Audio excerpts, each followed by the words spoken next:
muito legal. E eu quero bater papo, tem algumas coisas que eu fiquei pensando. Gente, de hoje para amanhã mudou o ano. A vida muda de um dia para o outro. Vamos começar isso, sabe por quê? Porque senão a gente começa a frustrar. Porque eu quero um novo ano, mas eu não quero ser uma nova pessoa. Começa daí. Vamos falar um pouquinho sobre eu quero novas coisas, mas eu quero continuar agindo da mesma maneira, tendo as mesmas posturas. E se eu vou ter um ano novo? Impossível, né, Carol? Impossível, né? A gente quer mudança, a gente tem que começar a mudança pela gente mesmo, certo, né? Porque é aquela coisa que às vezes a gente costuma dizer. Mulher até diz muito isso. Nossa, eu já falei 1000 vezes. Se você já falou 1000 vezes e não obteve resultado, ou você muda o que você está falando, ou você muda como você está falando. Então, acho que com meta a gente vai muito por aí, né? Ou a gente muda o que a gente faz, ou a gente muda a forma como a gente faz, ou a gente vai obter os mesmos resultados do ano que passou. Eu fico pensando, doutor Dalton, muitas pessoas fizeram muitos planos para esse ano, começaram, não, tem gente que chega frustrado. Só que na vida a gente planeja, mas a resposta certa ela vem de Deus. Tem coisa que a gente não vai conseguir naquele ano executar totalmente. A gente vai às vezes começar ou se planejar para executar. Fala um pouquinho sobre isso, porque tem metas que pode ser que a gente consiga desenvolver ao longo de um ano e tem metas que não. Você tem, em primeiro lugar, você tem que ter metas realistas, né? Não adianta Sim. você querer uma meta que não tem jeito de fazer. E a meta tem que ser de médio, curto e longo prazo. Porque, certo. como nós estávamos comentando, a moça que começou a pós-graduação, mesmo que ela não tivesse parado, o tempo da pós-graduação vai ser mais de um ano. Então, o fato de... A pessoa tem aquela ideia, eu vou começar uma meta no início e vou terminar ela até o final. Dependendo da meta, sim. Quanto menor ela for, quanto mais fácil ela for, você tem um prazo mais curto. Mas se você quer, por exemplo, entrar numa faculdade, a pessoa ainda não entrou, vai entrar numa faculdade, entrar numa faculdade é uma coisa, fazer um curso leva 4, 5 anos. Agora, claro, essa é uma meta de médio e de longo prazo. Você tem que pensar as coisas dessa forma. E tem que ser uma coisa realista, né? Não adianta você querer uma coisa que não tá de acordo com aquilo que você pode fazer. E também tem algumas metas que não dependem só da gente. Sim. Dependem de outras pessoas. Vamos falar um pouquinho sobre isso, porque às vezes tem pessoas que fazem planos, incluindo outros, que também sabendo daqueles planos. É verdade. Quer dizer, algumas dicas que a gente dá, né? Primeira coisa, se você tem uma meta muito grande, uma meta de longo prazo, né? Como o Dr. Dalton falou, a proposta é divida essa grande meta em submetas. Olha, legal. Porque aí você vai perseguindo uma, depois outra, e cada passo comemore. E esse ponto que você trouxe, meta a gente tem que colocar aquelas que a gente é o responsável, que dependem da gente. Eu, por exemplo, colocar uma meta de que você vai me dar um aumento, não dá. Eu tenho que colocar uma meta que eu vou me esforçar o suficiente para estar apto para uma promoção. Certo. É diferente. Porque senão tem gente que fica frustrado pela não atitude do outro. E a atitude do outro não depende da gente. Dentro da nossa dimensão espiritual, nossa visão espiritual, certo, as pessoas ainda cobram de Deus, que Deus tem que fazer isso no tempo dele. Então, quer dizer, se Deus não concorda com aquilo, nem as pessoas, nem Deus, aquilo não sai. Então fica uma coisa muito fantasiosa e você tem que fazer as coisas caminharem para frente de acordo com aquilo que você pode. Muitas pessoas ficam muito otimistas aí nessa virada do ano. Porque daqui para frente tudo vai ser diferente. Mas qual a importância de você ser realista também? O que vocês diriam para as pessoas? Nós estamos chegando ao final desse ano. É parar, ter um tempinho, analisar. Qual a dica que vocês trariam para que a gente possa fazer um balanço de 2015 e se reprogramar para 2016? Olha, uma coisa que eu gosto é o seguinte, celebre as suas conquistas. Então, pense em tudo que você fez de bom. Comece pelo positivo. Eu tenho certeza que tem muita coisa. Depois, aquilo que não deu certo, em vez de ficar se culpando, analise e aprenda com o seu erro. E depois, para o próximo ano, que começa amanhã, tenha em mente um grande foco, um grande tema. Por exemplo, nesse ano vai ser um ano de aprendizado, ou neste ano vai ser um ano de crescimento espiritual, ou no próximo ano vai ser um grande ano de doação, ou vai ser um ano de realização. Não quer dizer que você vai deixar de fazer as outras coisas, porque nós temos todas as dimensões, mas você vai centrar mais força naquilo que aquele ano ou aquele primeiro 6 meses é mais importante para você. Isso ajuda, porque se você sai do dia 31 com 30 metas, é difícil de você conseguir cumprir todas. Então, vá de pouco em pouco, mas vá firme, focado, com disciplina e persistência. E pode ter metas, tipo, para o primeiro mês do ano, para o primeiro trimestre, para o primeiro... Isso aí pode fazer também, né? Porque às vezes a gente não pensa muito assim, né? São metas de curto, médio e longo prazo, né? As pessoas têm que caminhar para frente. Agora, uma coisa que eu acho importante, claro que o final do ano é um tempo propício para você repensar as coisas, mas você não tem que mudar todo final de ano. Cada dia você começa um ano. Você não vai esperar, por exemplo, que você não fez uma meta hoje e lá no meio do ano apareceu uma outra questão que você quer reorganizar. Você vai ter que esperar o ano acabar para fazer no ano que vem. Cada dia é o início de um ano. Você tem que estar nesse processo. A gente tem que estar analisando ao longo do ano. A gente controla, eu falo com os meus clientes que a gente controla muito pouca coisa nessa vida. Então existem fatores que vão contribuir positivamente ou negativamente.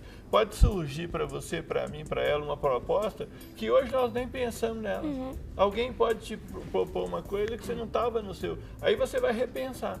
Não, mas eu tinha aquela meta para isso. Tá, mas se a proposta for melhor do que aquilo, eu vou reorganizar a vida e continuar. A vida é um processo contínuo de desenvolvimento. Desde o dia que você nasceu até o dia que você fica, o último dia na Terra. O que eu falo muitas coisas sobre a questão do realismo, eu falo com meus clientes que eu sou um destruidor de ilusão e um construtor de realidade. Não adianta você viver na ilusão, na expectativa irreal. Ela vai dar errado. Então, construa, começa uma coisa, faça o alicerce da casa. Comece por uma coisa concreta que você pode crescer e vai crescendo. Tudo que é grande, um dia foi pequeno.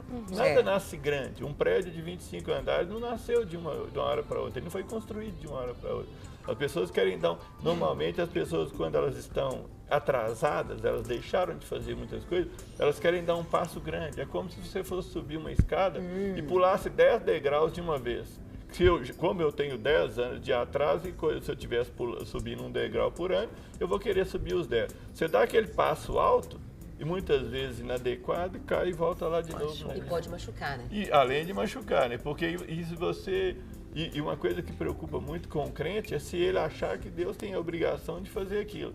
Se Deus não acha que tem a obrigação de fazer aquilo e não é o caminho que ele quer, ele não só cai da escada de novo, como ele ainda vai ficar frustrado porque não saiu do jeito que ele queria. Tem gente que faz, por exemplo, vai montar uma empresa. Eu conheço uma história que o cara vendeu várias daquelas cegonheiras para comprar um prédio, para fazer uma padaria, para fazer aquele negócio.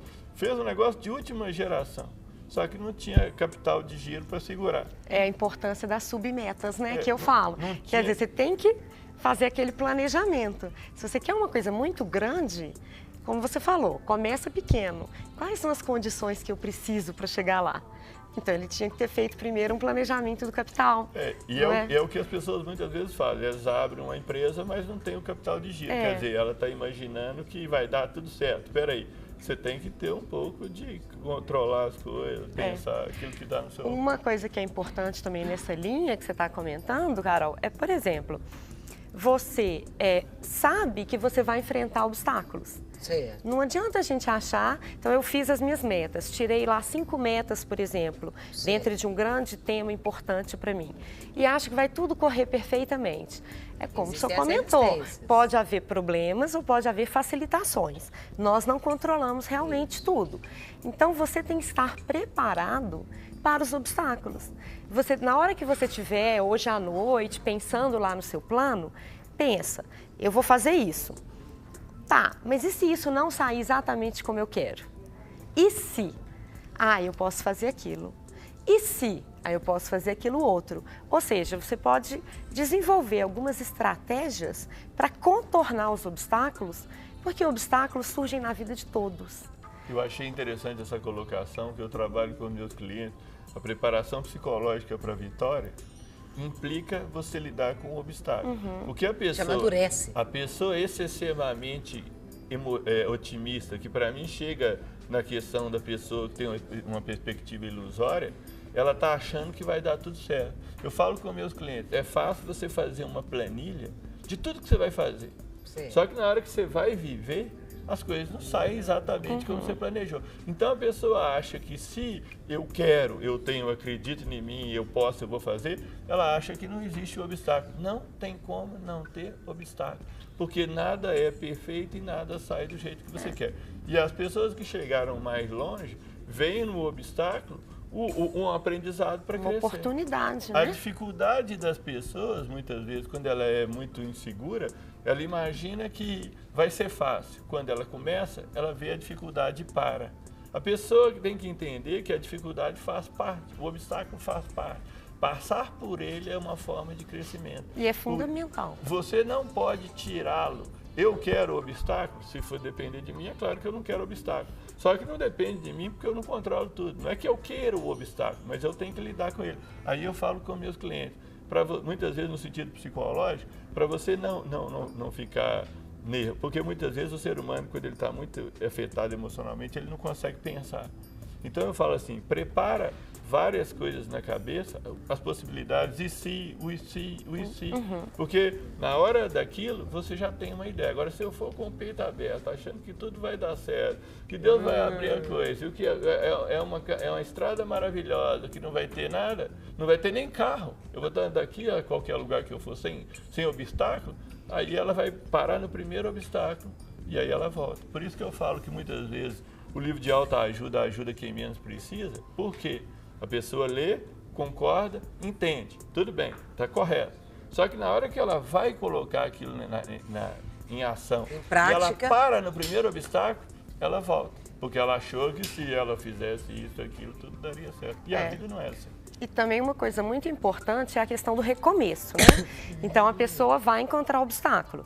E é natural, né? Que no primeiro, ela encontrou um obstáculo, ela dá aquela desanimadinha. Sim. Só que a questão da resiliência, que a gente fala muito hoje, é quanto tempo dura, né? a sua desanimadinha. Quer dizer, uma pessoa que, nossa, poxa, encontrei um obstáculo que eu não previ. E fica um pouquinho desanimada, e daí a meia hora, daí a um dia, ela já se recobrou, ela é mais resiliente. E aquela pessoa que fala, ah, nossa, tem esse obstáculo e larga para lá o plano dela, ela é pouco resiliente. Sim. Então a gente dá uma dica, né? Igual a questão do regime.